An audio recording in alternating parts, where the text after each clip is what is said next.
a descendant of Raghu, lived with his valiant and brave son named Ritudwaj. Ritudwaj, being a virtuous prince, thought it as his duty to protect all the sages and hermits.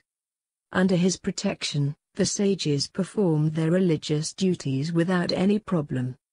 During Ripujit's reign, a great sage, Galuf, lived in his hermitage doing penance. A demon named Pudokithu used to torment him. Although Galuf was capable of burning Pudokithu to death, yet he hesitated to do so for the fear of losing his virtuosity. One day, Sage Galuf was contemplating on the means to get rid of Pudokithu's terror tactics, but was unable to find any solution and let out a deep sigh in frustration.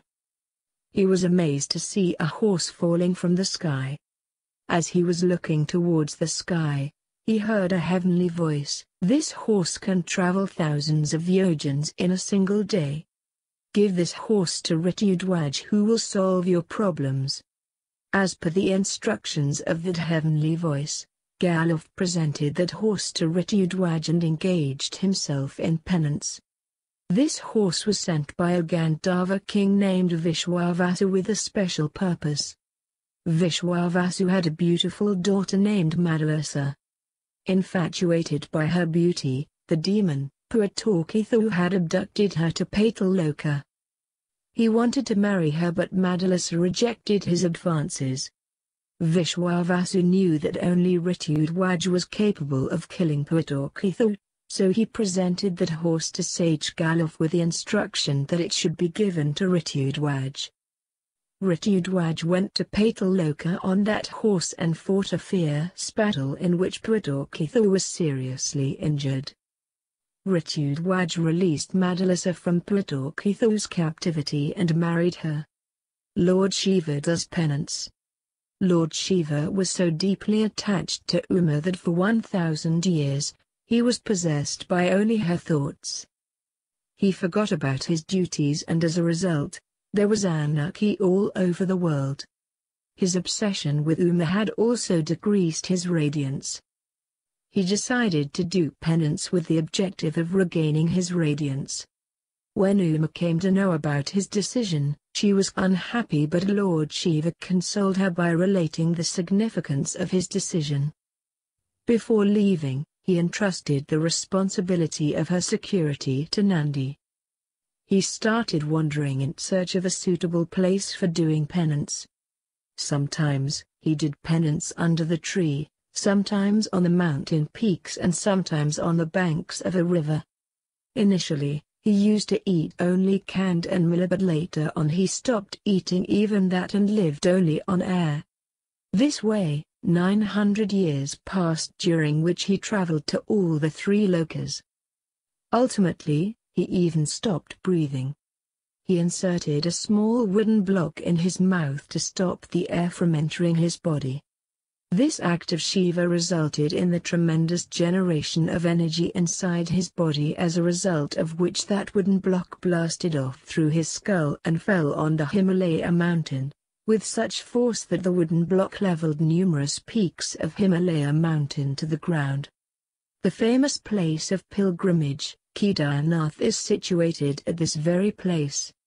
After that, Lord Shiva did a severe penance by immersing his whole body in the waters of Saraswati river.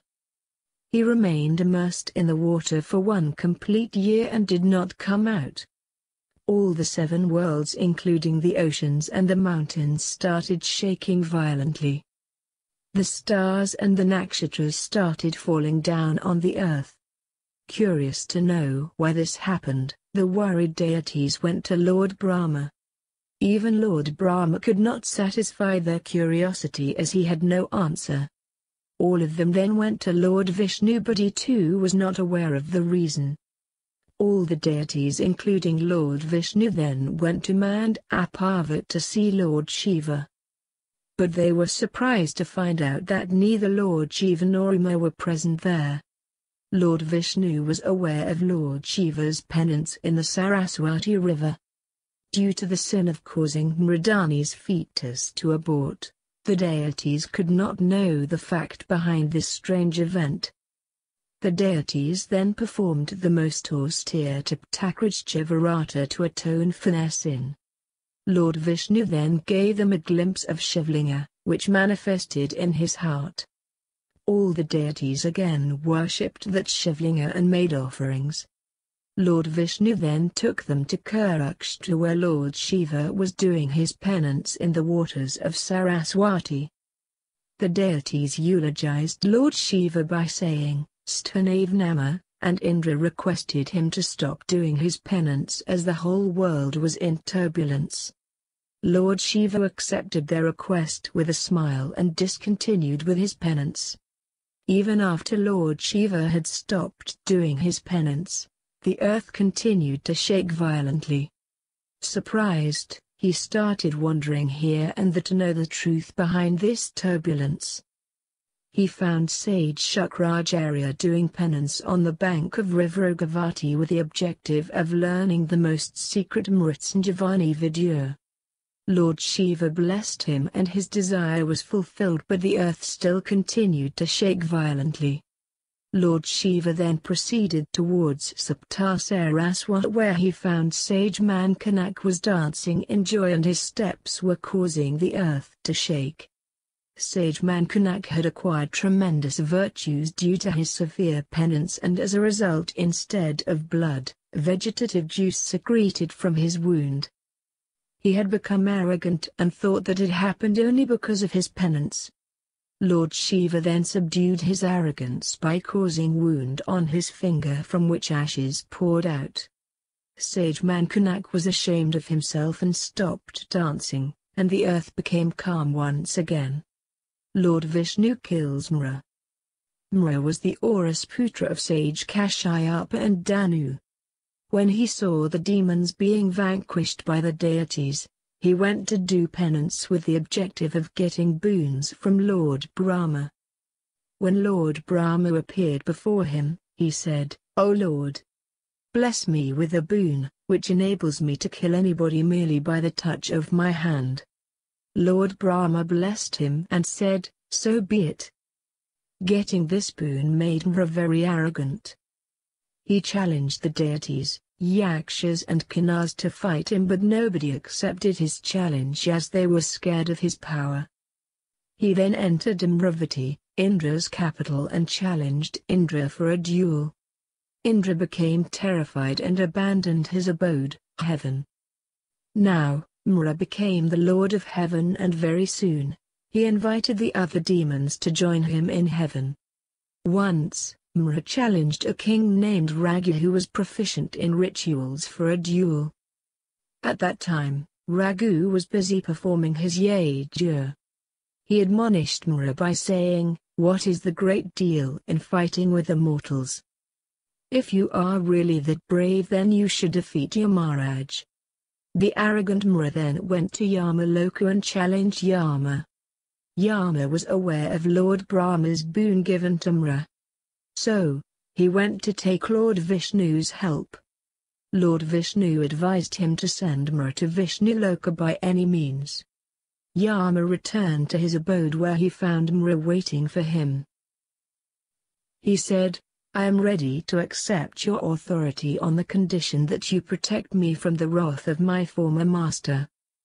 Muro curiously asked Yama as to who his former master was. Yama then told him that his former master was none other than Lord Vishnu and he lived in Kshirosagar. Muro then went to Kshirosagar to fight Lord Vishnu. When Muro reached Kshirosagar, Lord Vishnu asked him the reason for his arrival. Muro confidently said that he had come to fight him. Lord Vishnu had worked out an excellent plan to kill Muro and the time had now arrived for its implementation. Lord Vishnu said, "If you have come to fight me, then why are you trembling with fear and why is your heart beating so fast? I do not fight cowards." Furious at Lord Vishnu's words, Muro put his hand on his own chest to convince Lord Vishnu that his heartbeat was normal. The moment he put his hand on his chest, he fell down and finding the moment opportune, Lord Vishnu killed him with the chakra. Description of hells. Lord Brahma, on being inquired by Sanat Kumar on the different hells, said, "Those who have illicit relationship or are in the company of sinners go to the first hell. Felling of trees and stealing the fruits of others' tree lead to the second hell. People who kill creatures unworthy of killing and those who quarrel over property dispute go to third hell. Terrorizing the living creatures and deviating from one's own religion lead to the fourth hell. Behaving deceitfully with friends and taking false oath lead to the fifth hell. Keeping somebody in captivity and causing hurdles in the path of others would lead to the sixth hell. Stealing of royal property or copulating with the queen leads to the seventh hell. Greed and misuse of hard-earned money lead to the eighth hell. Stealing of Brahmins' property and condemning others lead to the ninth hell. People who lack courtesy or who steal sacred texts go to the 10th hell. Altogether, Lord Brahma described about 16 hells. King Danda and Araja. Andakasura, the demon. Narada asks sage Pulastya, what did the demon Andak do after entering Patal-loka and how was Lord Shiva's life at Mandar mountain?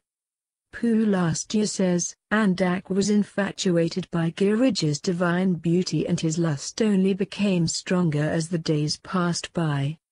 Although Prahlada tried very hard to convince him and narrated the tale of his birth, which happened only because of Lord Shiva's blessing. Once Lord Shiva was engrossed in meditation when Uma playfully shut all his 3 eyes and the whole atmosphere was covered in darkness. An entity manifested from that darkness who was presented to Hiranyaksha and who later on became famous as Andak. Prahlada also told him that his lust for his own mother, Parvati, was licentious and most immoral. In order to dissuade Andak from going ahead with his immoral intention, Prahlada narrated a story, which described the destruction of an immoral king named Danda. Sage Shukracharya was the royal priest of King Danda, who performed all the religious rites. He had a daughter named Araja. Once Shukracharya had gone to meet the demon Vrishpava and stayed there for some days. King Danda went to Shukracharya's hermitage to find out the reasons for his absence. He saw Araja and became enchanted by her beauty. He expressed his desires to Araja that he wanted her at any cost. Araja tried to dissuade him by saying that his immoral action would amount to committing treachery towards his guru, Shukracharya. She also tried to scare him by citing about her father's rage, which even the deities feared. King Danda then narrated this tale to force her to accept his proposal. Vishwakarma had a beautiful daughter, Chitrangeda. Once, she had gone to take bath in the river with her companions. Suddenly, King Saurat arrived there and being infatuated by her beauty became lovesick. Seeing his pitiable condition, Chitrangeda offered herself to him despite her companion's objection. After narrating this story, King Danda asked Araja to follow the example of Chitrangeda. But she said, "You have narrated only half the story. I will tell you what happened after that." She then told this story. The immoral act of Chitrangeda had angered her father and he cursed her that her married life would be unsuccessful. One day, King Saurat was drowned by the powerful current of the Saraswati. Chitrangeda fainted as she could not bear the sorrow of her husband's separation. After regaining her consciousness, she looked all around but could not find her husband. Once again, she became unconscious and fell in the Saraswati river. The powerful currents of Saraswati drowned her and she was ultimately thrown in Gomti river. Gomti's current abandoned her near a forest inhabited by ferocious lions. After narrating her story, Araja told King Danda that she would certainly not accept his proposal as she did not want to meet the same fate as that of Chitrangeda. The king told her that the story was still incomplete and narrated the following tale. When Chitrangeda regained her consciousness, she found herself in a dense forest. Seeing her in a sorrowful mood, Anjan, a Gayak, consoled her by saying that very soon, she would reunite with her husband. He also advised her to go on a pilgrimage to Srikanth. Chitrangeda went to Srikanth, situated towards the south of river Kalendi. After taking a bath in Kalendi river, she visited the Srikanth temple and worshipped Lord Maheshwar. Meanwhile, a sage arrived there and seeing Chitrangeda queried about her staying in a deserted place. Chitrangeda narrated the whole story as to how she was cursed by her own father. The sage became extremely furious after hearing her woeful tale and cursed Vishwakarma to become a monkey. He also advised her to go to Saptagadava and engage in the worship of Lord Hatkshwar, where one day she would meet Devavati, the daughter of demon Kandamali. Chitrangeda went to Saptagadava and engaged herself in the worship of Lord Hatkshwar. The sage wrote the following lines on the walls of Srikanth temple: "Is there anybody who could liberate this beautiful girl from her sorrow?" After that, the sage proceeded on his pilgrimage to Pushkarnath. Vishwakarma becomes a monkey. Continuing with his story, King Danta says, Chitrangeda stayed for a long period at Saptagadava. She used to spend time by engaging in the worship of Lord Hatkshwar, waiting for the day she would meet her husband. Vishwakarma had become a monkey due to the curse of that sage and started living at Shalvaya mountain. One day, a demon named Kandamali arrived at the foothills of Shalvaya mountain accompanied by his daughter, Vedavati. The monkey, Vishwakarma, held Vedavati by her hand. Kandamali became furious and took out his sword to kill the monkey. Sensing danger, the monkey ran away towards Himalaya mountain carrying Vedavati in his lap. Kandamali chased him. On the way, the monkey abandoned Vedavati at the door of a secluded hermitage and hid himself in the waters of river Kalendi, but it was drowned. Kandamali had seen the monkey drowning and conjured that his daughter too might have drowned along with him. He returned to his abode in a remorseful mood. The ferocious current of Kalendi river carried that monkey to a famous place called Shiva. After regaining his consciousness, he returned to the place where he had left Vedavati. After reaching that spot, he found Anjan accompanied by his daughter, Nandayanti, treading along. He mistook Nandayanti for Vedavati and ran towards her. Sensing danger, Nandayanti jumped into the Harinvati river and was carried by its ferocious current to Kaushan. When she regained her consciousness, Nandayanti found herself near a large banyan tree. Sitting on the rock in a thoughtful mood, she heard a heavenly voice. Is there anybody who could inform sage Ritwaj about his son's captivity and who has been tied to this banyan tree? Nandayanti was surprised to find a 5-year-old child being tied to the topmost branch of the banyan tree. On being inquired, the child told her, "My name is Jubilee. Sage Ritwaj is my father, who has blessed me with 5,000 years of childhood birth, 10,000 years of adolescence and 20 years of adulthood respectively. But he had also warned me of being held captive for the period of 500 years during my childhood.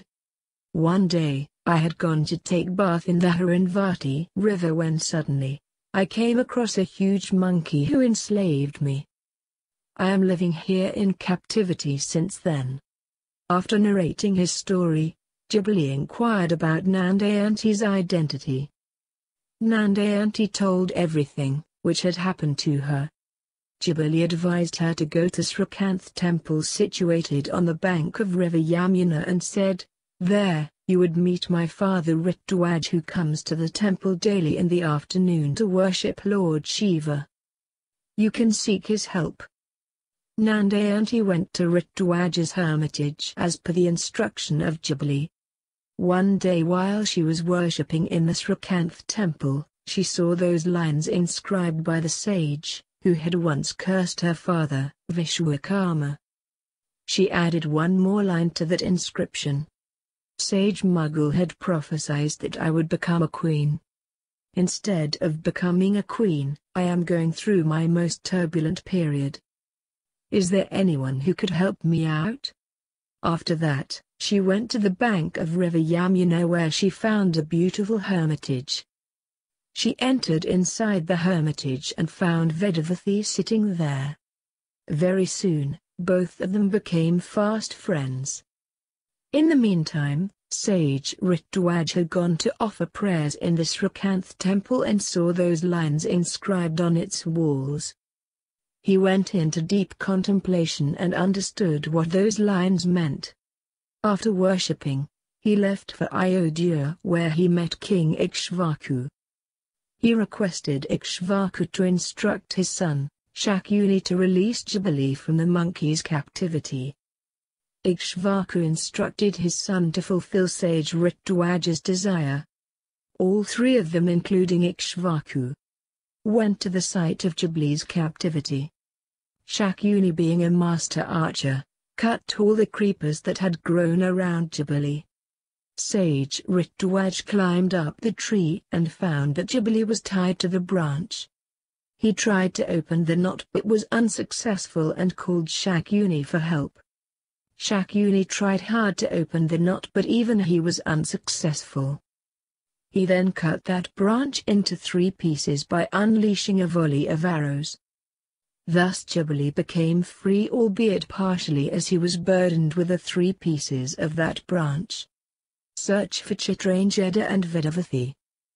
In the meantime, both daughters of Yakshur and the demon arrived at Srikanth Mahadeva temple and engaged themselves in the worship of Lord Mahadeva. One day, Sage Galaf arrived at the temple and was astonished to find 2 young ladies at such a deserted place. While taking bath, he heard the melodious songs of the 2 ladies. He became convinced of their divinity, as it was impossible for mortals to sing with such expertise. After the worship, Sage Galaf asked them their identity, who then narrated the whole story. The next morning, as Galaf was about to leave, both of them requested him to take them along. All 3 of them then left for Pushkar Tirtha. After reaching their destination, Sage Galaf decided to take a dip in the holy river. While taking bath, he saw many female fish trying to coax their male counterparts into making love by saying, "If Sage Galaf is not afraid of being in the company of young women, then what makes you so scared in copulating with us?" The male fish replied that he was afraid of getting ridiculed by the public. Sage Galaf was so ashamed of his conduct that he did not come out of the river. Both ladies waited anxiously for Sage Galaf. Suddenly, Chitrangeda arrived and was surprised to see strangers standing there. All 3 of them were looking at each other with surprised expressions on their face when Vedavathi arrived there suddenly. She went near Chitrangeda and inquired about her identity. Chitrangeda narrated the whole story and revealed how circumstances had forced her to reach this place. In a very short time, all 4 of them became well acquainted with one another. They went to Hatkshwar temple situated on the banks of Saptagadava River and worshipped Lord Hatkshwar. They started living in the temple premises and spent their time in the daily worship of Lord Hatkshwar. On the other side, Shakuni, Jubali and Ritwaj were anxiously searching them. During the search, Jubali went to Shakaljanpad accompanied by his father, Ritwaj. At that time, Shakaljanpad was ruled by Indradama, the son of Manu. After meeting him, Ritwaj sought his help in finding his lost daughter, Nandayanti. Indradama told him, "O Brahmin, even I have lost my daughter and don't know where she is at present. So, all three of us must go in search of our respective daughters." After saying this, all three of them decided to proceed ahead in search of their daughter. When they reached Bhadrakashrama, they were amazed to find a young man engaged in austere penance. After formal introduction, it dawned on Indradhamma that the young sage was his own nephew, Saurat. Indradhamma requested his nephew to join him in searching his daughter. Ritwaj told Saurat, "The girl for whom you are doing such austere penance had been taken by me to Saptagadeva. Come with me and I will help you to reunite with her." All of them then left for Saptagadeva. In the meantime, as Grithaji, Devavati's mother, arrived at Devanagari mountain to where she came across a monkey and inquired if he had seen her daughter, the monkey told the frail-looking Grithaji that he had taken a young woman named Devavati to a hermitage near Srikanth temple. Grithaji revealed to the monkey that the girl whom he was referring as Devavati was actually her daughter Vedavati. She requested the monkey to help her in locating her lost daughter. Grithaji proceeded towards river Kaushiki in search of Vedavati, followed by the monkey. After reaching there, Grithaji took a holy dip in the waters of Kaushiki. In the meantime, Jabali and Ritwaj too had reached the banks of river Kaushiki. When Jabali saw that monkey, he told his father Ritwaj by pointing his finger towards that monkey, "This is the same monkey who had enslaved me and tied me up with creepers." Shakyuni, the master archer, became furious and sought Ritwaj's permission to kill that monkey. Ritwaj pacified him by saying, "Bondage is because of your past karmas, so it is useless to kill this poor monkey." He then requested the monkey to free his son, Jabali, from the weight of the 3 branches, which were still tied to his body. The monkey opened the knots and Jabali was now absolutely free. Ritwaj was pleased and, wanting to bless the monkey, said, "You can demand anything from me. I am willing to fulfill any of your wishes." The monkey replied by saying, "O great sage!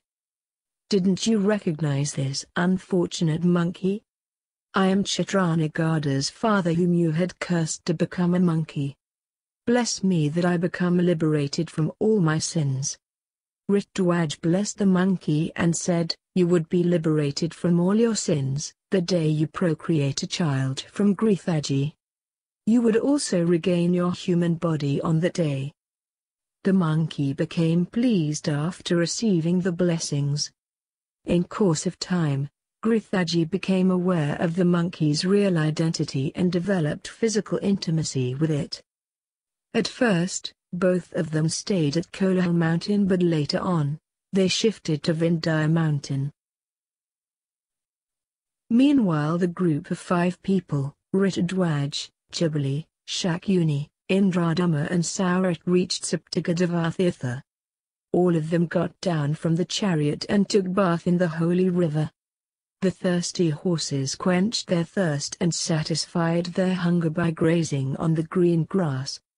After satisfying their hunger, the horses galloped towards Hatkshwar temple.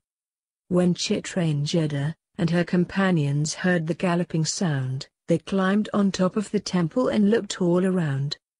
Chitrangeda saw Ritwaj and his companions taking bath and immediately recognized him. Her companion, Nandayanti, too recognized Jabali. They were extremely pleased and climbed down from the rooftop of the temple. They worshipped and eulogized Lord Hatkshwar to express their gratitude.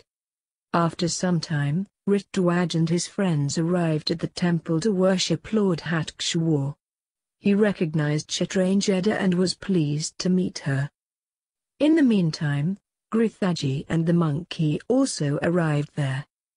Grithaji was pleased to meet her daughter Vedavati and embraced her. Ritwaj instructed the monkey to summon Gayak from the Anjan mountain, Kandamali from the Patal Loka and the Gandharva king Parjanya from heaven respectively. Gayak, Kandamali and Parjanu arrived at the Hatkshwar temple, and all three of them were pleased to meet their respective daughters. Chitrangeda, accusing herself for her father's turning into a monkey, tried to give up her life. But Ritwaj consoled her by saying that her father would regain his human body very soon.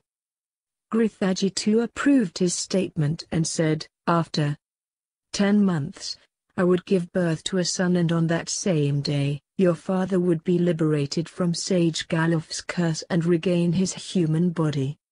After 10 months, Grithaji gave birth to a son who later on became famous as Nala. Vishwakarma became liberated from the curse and regained his human body. Chitrangeda was delighted to meet her father. A grand marriage ceremony was organized at Saptagadava, which was witnessed by the deities, the Gandharvas and the demons. In this marriage ceremony, Sage Galuf performed the rituals, after which Jibali was married to Kandamali's daughter. Indradama to Vedavathi, Shakuni to the Yakshur's daughter, and Saurat was married to Chitrangeda. After the marriage ceremony, everybody returned to their respective places. After completing this story, King Danda once again requested Araja to accept his proposal. But she was not convinced and said, "Say whatever you like, but I will never surrender to your evil intentions." Sage Shukracharya curses Danda. Prahlada says, blinded by lust, Danda forcibly breached the modesty of unrelenting Araja and returned to his palace. Araja was saddened by the inability to protect her chastity and started wailing. When Shukracharya returned to his hermitage, he found Araja lying down at the entrance. He asked her about what transpired with her. Araja narrated the whole story, which made Shukracharya extremely furious, and his eyes were reddened due to his anger. He thundered, the wicked Danda would become a pauper after losing his wealth and kingdom within a week. After cursing Danda, he instructed his daughter Araja to do penance so that she could become liberated from her sin, and himself went to Paitaloka accompanied by his disciples. Shukracharya's curse came true, and as a result, Danda lost his whole kingdom within a week.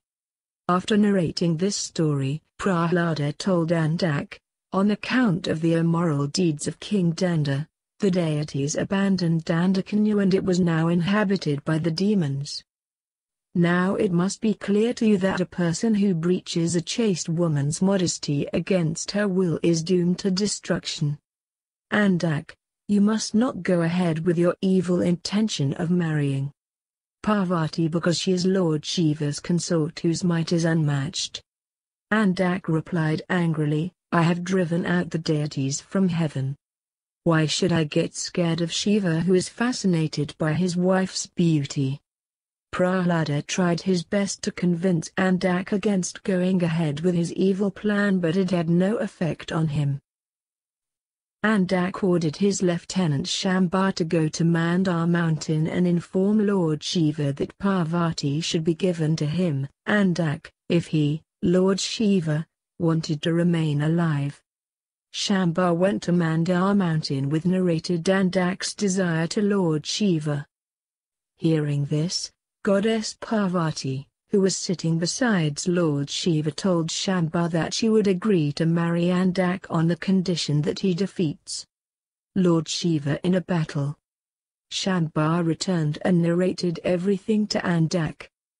Now, Andak's anger crossed all limits and he ordered Duryodhana to prepare for the war. Andak's huge army was instructed to assemble. The whole atmosphere reverberated with the sound of bugles and war cries. Andak proceeded towards Mandar mountain with a huge army, which consisted of mighty warriors like Jamb, Kajamb, Shamba, Virajan, Duryodhana, and Vrishpava. Destiny led Andak towards his own death trap. Lord Shiva prepares for the battle. Ganas throng Mandar mountain. Pulastya says, when Lord Shiva became aware of Andak's imminent attack, he requested Nandi to summon all the Ganas, who were more than 700 crores in number. Some of the prominent Ganas like Pashupat, Karmak, Mahavarati, Digambar, Mani, Mahapashupat and Vrishabdwaj arrived at Mandar mountain to help Lord Shiva at the request of Nandi. On seeing the valiant Gana, Pashupat, Lord Shiva embraced him, which surprised all the other Ganas. They were amazed at the special honor given to him. Lord Shiva realized their astonishment and said, "Although all of you have great devotion towards me, but in your ignorance, you have shown disrespect towards Lord Vishnu. All of you except Pashupat don't realize that both of us, Lord Shiva and Vishnu, are inseparable and there is no difference between us." Pashupat is aware of this and hence he has been accorded the highest honor. Having said this, Lord Shiva revealed his majestic form of Sadashiva to the Ganas. The Ganas were bewildered on seeing the whole universe existing within Sadashiva. Lord Sadashiva then transformed his appearance into that of Lord Vishnu. The Ganas also viewed the forms of deities Vamana like Purana, Indra, Surya and Lord Brahma etc. and readied themselves for the were now convinced that both Lord Shiva and Lord Vishnu were the same. The dawning of this realization liberated them from their ignorance. Lord Shiva blessed the Ganas and embraced them. All the Ganas then took their position all around Mandar mountain and readied themselves for the forthcoming attack.